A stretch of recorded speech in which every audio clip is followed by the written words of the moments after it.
Now, Giselle, your father has been living in California for more than 2 decades. He's American. He's also German, which is the most powerful country in Europe.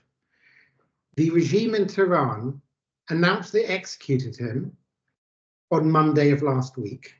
I know there's a lot going on in the world, and we've just had the American elections this week.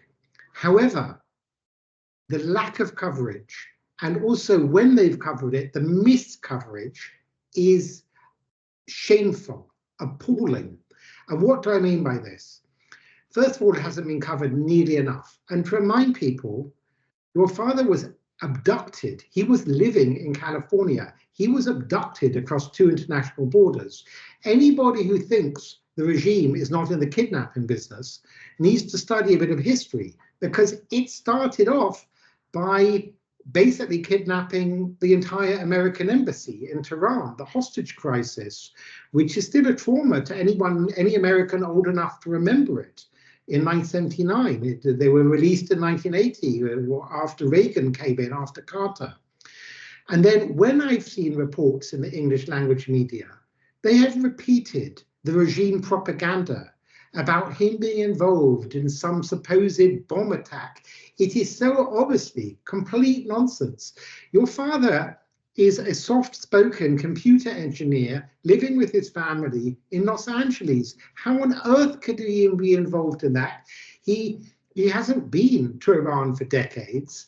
It is obvious nonsense, and it is revolting of the media to repeat this kind of crap without, well, to repeat it at all. And if they do repeat it, then to explain it. And I, as a journalist who've covered the Middle East, know the media are capable of that, because, for example, we've seen cases in the war in Gaza where Hamas, who were taught and trained essentially by the same regime in Tehran, have lied their teeth off about, numbers of deaths in a hospital, which was not ever bombed by Israel. It was bombed possibly by accident by Hamas or Palestinian Islamic Jihad.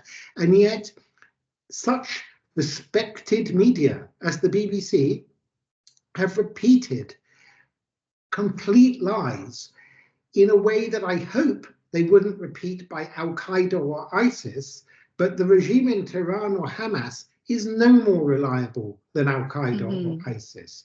So tell us a little bit about the media coverage or lack thereof since the execution. Let me go back to when he was kidnapped. When a German American was kidnapped and dragged through 2 state borders to Iran, and the regime showed a video of my father blindfolded. They were gloating. They were saying, "We did this. We kidnapped him." They called him a complex operation. They cannot say kidnapping, but everybody knew this is code for it's kidnapping, right? But the media need to speak in plain English. As a journalist, it's a kidnapping. It's a kidnapping. Exactly. But it's worse than that, Tom. The media, it's not that they didn't report. Everybody from here to Japan reported about that case. What did they report? They used the words of the Islamic regime: terror ringleader arrested in Iran.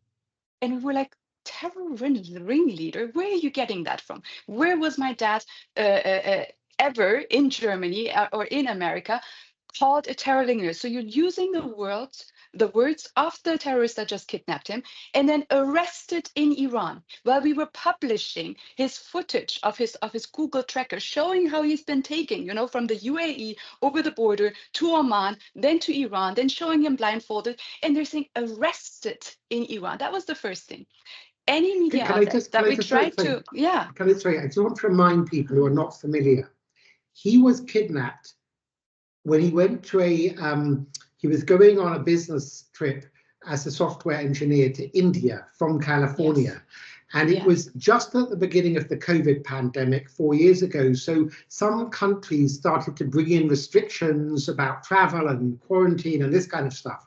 So we had to make a one-night stopover in Dubai, which is an airport that millions of people use every day when they're traveling to Asia.